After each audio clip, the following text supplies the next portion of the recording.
What's going on, guys? T2RX6 here, back for another third-party review, and today we're taking a look at the Make Toys Remastered series, so MTRM-02N, get it? Toon, Gundog, and I owe a big shout out to Dustmightz over at the Realm of Collectors, who had this guy for a fantastic price that I just couldn't refuse the deal, even though I still want to get the Fans Toys Willy.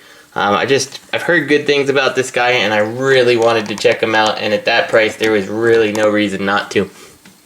So before we go on to this figure too much, if you guys remember in the Make Toys Wrestle review, I think I said it in the review, it came with the Hound Heads with extra faces and the eyes to go with it. Now, none of these faces are particularly interesting to me.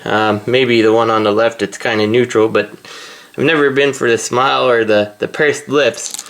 You do get the quote-unquote toy-accurate color, which I'm not so certain of, because you also get the Toon color, and there's quite a variance in the coloring between the supplied head helmet and the actual Toon colored toy.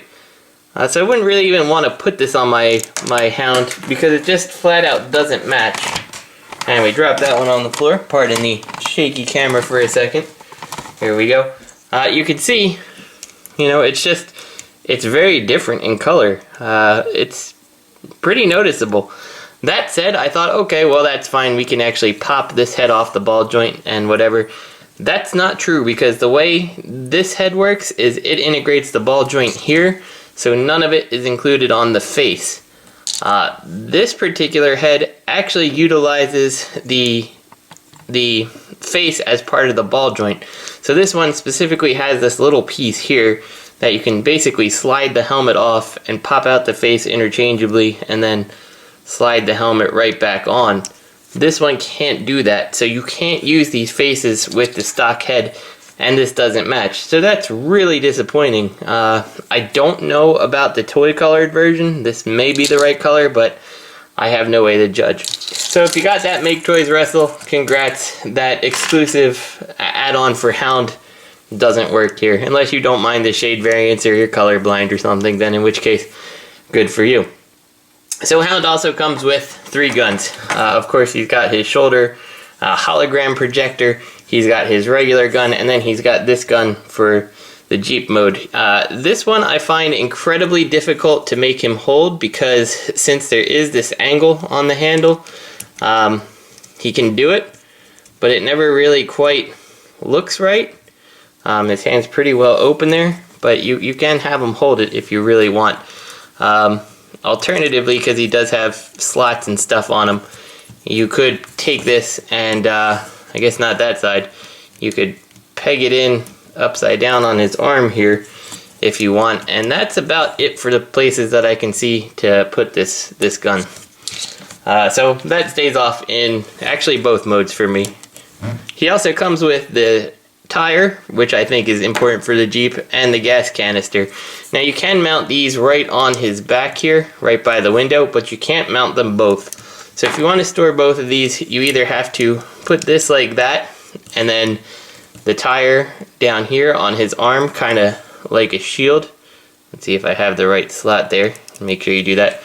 And that looks okay. I mean, I don't really have a complaint with him having the tire on the arm, just for storage purposes of what I think is essential for the alt mode. I will note this is really nicely painted, and it does have a rubber tire just like the tires down here do. In fact, it's exactly the same size, so good job, Make Toys. Some people mold smaller tires onto their toys and don't really think about that. You could alternatively, like I said, plug this up here, and then you do have the option to kind of extend this out here, and you could plug it in upwards, or if you don't like that, I believe it's this toe allows you, nope, maybe it was the other one. I think it was this one actually. You can then use this other space and plug it in down there to kind of make a toe, which is fine, but ultimately, I don't know, having one toe stick out and one not kind of bothers me, so that's not something I'm going to be doing. So I've got Hound in the preferred way. I like to arm him up, tired on the side, gas can on the back, Let's talk about the things I don't like about this toy before we talk about anything else. So, one big thing I really dislike is how big these mirrors are. And you can see, I don't know if it came that way from the tooling or the packaging or what happens, but they kind of got some scratches in that silver paint there. They're huge, they're enormous. They don't look like that in real life, and they never look like that on Hound, so it's a little bit distracting to me. The only thing I can think of is they saw the G1 toy where things are kind of accentuated in size just because of the size of G1 and made these huge, and they really shouldn't be. Coming on to the back here, the steering wheel, while it's a nice touch, just kind of awkwardly hangs there. It's on its own ball joint. For the most part, I feel like I should just take this and throw it in the box, because while it's nice to have it in Jeep mode, it actually doesn't look all that great in Jeep mode either, and it limits things here. If you prefer to have the windows down, there's no way to do that with the steering wheel on here. Otherwise, you have to have it up, and that limits the positioning of the little hologram projector. For me, I kind of prefer to have it aimed upwards a little more, as opposed to straight. And once you have that window in the way, it blocks it, unless you angle it back a little, and then of course you can get a little bit of angled movement. But just something to be aware of. I'm not a big fan of this steering wheel. I wish it was implemented differently. Coming down to the waist here, some people say he's got an ab crunch. I think it's just the way they made him transform. They forgot to put a tab that tabs all this stuff in together, because there's no meaningful way that all this locks. And you see there's a tab here, but it never grips on anything. So I'm pretty sure somewhere along the way, maybe they filed the grip on it off or something, or didn't account for it. Because you see there's the channel down here. It should lock in, and it just doesn't. So he's very floppy in the top end, and I've had times, he's usually pretty good, but sometimes you'll pick him up and things start separating. I'm not a big fan of that. And finally, the last thing I don't really care for, well, there's two things, I guess. You have this seat here. To get full range of motion, you have to bring his seat back like this, which is not a terrible deal breaker, but it does end up looking pretty silly if you forget to adjust it back into position. And finally, the way the foot sits, I wish there was one more joint in this assembly here that allowed this to kind of move forward a little and actually make the front of his foot feel more like a foot, to be honest. It just feels like, you know, there should be like a toe, and the toe is just missing. Like, I don't know. It's okay. It's not that big of a deal breaker or anything, but it's just something I would have liked to have seen. That said, if you can stomach all those, this guy's fantastic. He has a mode where he's got a toy mode, so the shoulders are lower. I think that's dumb. We're not going to show it. But let's go through articulation. Head is on a ball joint here, but by the way this mechanism works, it does end up kind of sometimes going a little bit down and making it a little bit difficult to move it around. Not too much up and down on that ball joint, really just side to side for the most part. Yeah, you can see that plate it's on. The shoulders here, you got a ball joint at the actual joint right by the shoulder here, and based on how it works, you do get a little bit more side to side. You're not going to be making any T's or anything with that. You do have this though, so you can kind of finagle it around by bringing this whole socket assembly up and down. In fact, that probably is the way that I'm supposed to have this to begin with, and in transformation it got messed up. So scratch the T thing. If you have the joint assembly the right way, you can certainly do that if that's what you want to do. Bicep swivel, elbow swivel, that's always important. Wrist is on the mushroom peg, the integrated but openable fingers, the pivot, the waist rotation, a pinned joint here. It does get a little bit hindered by the molding on the back here that he can't bring his leg too far back, but I think it's acceptable if you were trying to get him in some kind of running pose, though you'll need something to hold up his leg in the back there. I don't think that's too far off. Knee joint with a nice little piece here so it doesn't break the aesthetic really as you start bending the knee. It never bends far enough to really make it feel like there's nothing there. So that's appreciated. If I didn't say it, thigh swivel. Coming down to the leg, this is on a big rotation right here, and then a rotation right here. So plenty of ankle movement here. Very nice. No complaints where articulation is concerned. So the next question on your mind is, how does he scale with your MP cars? Well, here's our MP Bumblebee, who is still fittingly small for a mini bot. We'll just put him right in front of Hound here. We'll take our side swipe / red alert mold, and we'll put that there. I do think that this height difference feels proper. Hound was always on the smaller side. He's certainly not on your Ironhide side, which the Make Toys Inferno is. So I feel like that scale is working great. And then here you go, MP Prime. And I think that accurately represents how I want my Hound when it comes to a masterpiece shelf. It is the perfect size. So he is packaged in robot mode, so let's go ahead and get him put into his vehicle mode. It's all relatively simplistic. We start by disconnecting these, like, I guess you call them arm pads, I don't know. Bring them down here, and then this is going to allow us to open up the front of this, bringing Hound's head through, just like so. And we can kind of bring these wheels down and out of the way right now. This will let us bring Hound's head in. We can take this assembly here, rotate it around, like so. And that's gonna make up part of this front fender, so try to get it in line there. So we'll bring that right back around on this side here. There we go. Now that we have all that done, we can go ahead and, whoops, this thing likes to kind of spring closed on you. Make sure the shoulders are tucked in like this, and then these pieces right here can connect together, just like so. And if you need to, you can go ahead and make any final adjustments on your shoulder pieces like that. And we'll figure out exactly how the hands need to be when we get there, but the next step to do is to unpeg both of these wrists and unpeg this, and like that. I believe it goes like this. We'll see how it fits, but there we go. Everything is all unpegged. We'll go ahead and repeg in anything that we disconnected and just leave that kind of looking like this. And that takes care of pretty much, for the most part, what we're trying to do with the front here.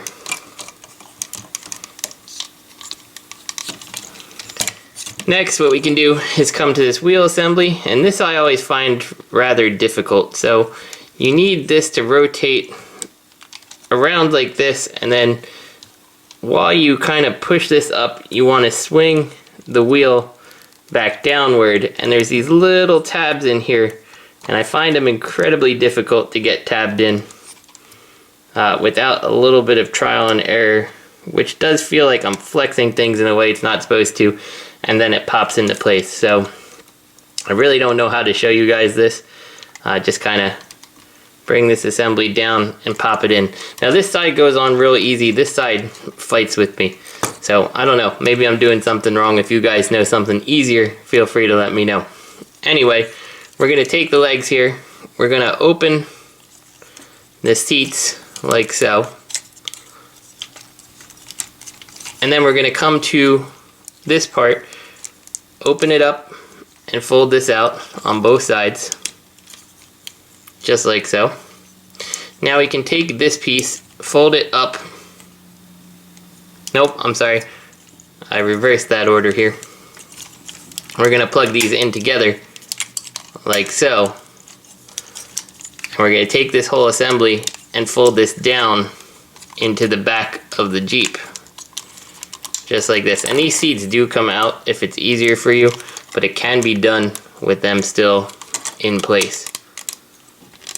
So once we have this together, we can make sure everything fits in where it's supposed to. Let me put this seat back in. Just like so.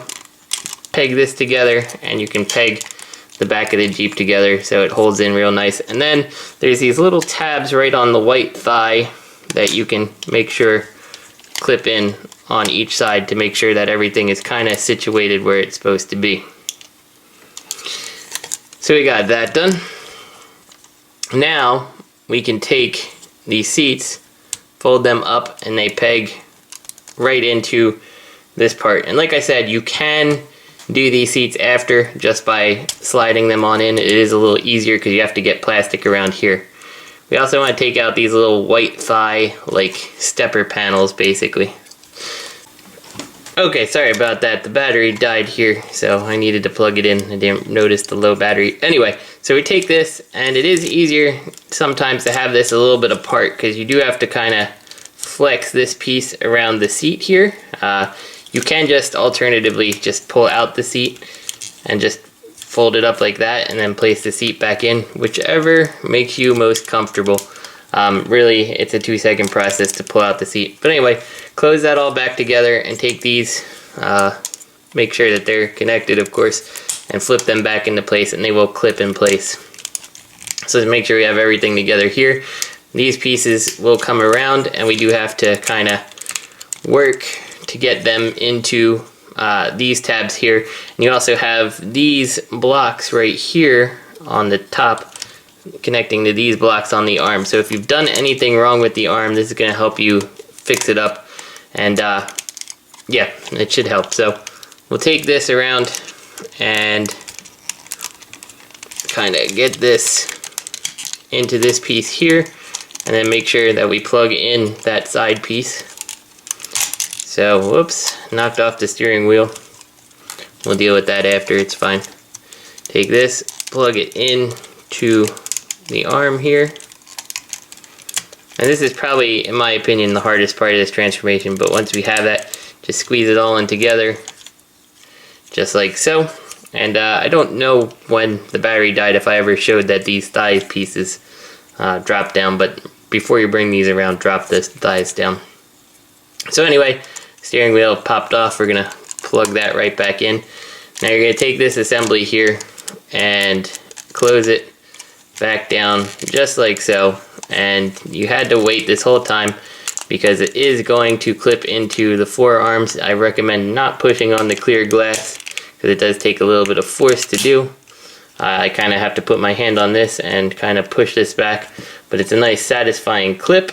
And then you take the steering wheel and simply flip it around the other way here, and you got the tab of his arm that this is supposed to just sit on top of, which looks fine, but it is very easy to kind of bump it out of the way and find it either leaning down or not connected right. I wish it did tab in something proper, but it doesn't. So just leave that like that, and then of course fix our windshield. And there we go. We've got our Hound in our vehicle mode here. In the box here I've got our, I believe that this is Daniel, just for comparison. Daniel's looking real small in this Jeep, I gotta say. Kind of shows exactly how small the human masterpiece figures are. And you can put him there, but that just looks ridiculous. So yeah, it's not really a human-sized Jeep, I'm gonna say. It is appropriately scaled though to the cars, in my opinion. I'm pretty sure your seats inside one of the masterpiece cars would actually be about that height. For example, here is our Lancia, and I would actually, maybe it's a little bit big still. It is definitely a big Jeep comparatively, but you know, for a G1 shelf, I think it looks just fine. It's a little too big, I'll say, but it's not terrible. So we do have some accessories, of course. You can take these little pieces here and pop these out, which is real nice. They have a little piece that fills in the gap and allows you to attach the tire on one side, like so, and then your gas tank on the other. And that's real nice. That's a nice accessory, a nice detail, and this is why I have a preferred way to do it in the robot mode.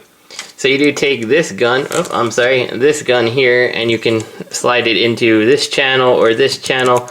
The thing about this gun is it's a mounted gun where someone would hold it like this, and this was a gripe of mine on the Make Toys version, is where it's mounted in this truck, there is no way a gunner could use it. I mean, you can't, I guess you could kind of, you could do it this way, I suppose. That would work. Yeah, but it's weird to me. So you do have this gun, which does have some paint chipping going on here because of them painting the actual mushroom peg here. But it works. You do have these other guns too. And there is a way to actually store all 3 guns in here. You can't plug this one in anywhere. You can drop it loosely in those holes, but it's not going to work. And this one comes with this peg that you can, of course, plug it into the other side here. So what you actually can do, if you want, of course, you can take this and you can actually plug this green one into it, like so, and then plug this one into that. So you have this crazy like 3-gun catastrophe, whatever you want to call it. Alternatively, I suppose you could plug that one directly in, just like this, and put this one on the other side. So there's no real shortage of things you can do with these guns. Considering what I use in robot mode, this is generally how I would display my Hound. So let's get Hound here back to his vehicle mode and let's get out of here. Once again, we'll start by disconnecting this and disconnecting these side bits, just like so. Bring this around, split this apart, get it around these, and it does help if you pull these pieces back first. So get it around those, just like that, which is a lot easier to get around those than it is to get it past it the other way. Fold this up, fold this together, and you can see the little tab here goes right in there. Very nice, nice and tidy. Open the seats here, bring that like this. That's going to allow the whole front of the Jeep to come up, so we can now finish the robot mode. Bring the or the feet, I should say. Bring the seats on in, bring that in, and we're done with the feet. Very nice, no complaints. Take these, bring them out just a little. This is going to let us open this piece here. From here, we want to rotate this assembly all the way around to the other side, just like this. Bring these wheels, unpeg them from their little side supports here, so they're able to rotate down and flat like this. Now from this point, you want to open up this piece at the top here, bring his head around and up so we can get them in position, and then we can take these wheels and rotate them back into these little crevices and just fold them up and in place. And there is like a minor peg on this piece right into there, but nothing super substantial. Just kind of let you know you've got it in the right position. So there you go. Peg that in. Now you can take all this mess here and kind of bring it on down like so. Then we'll fix his arms so they're straight down. We can close this top piece.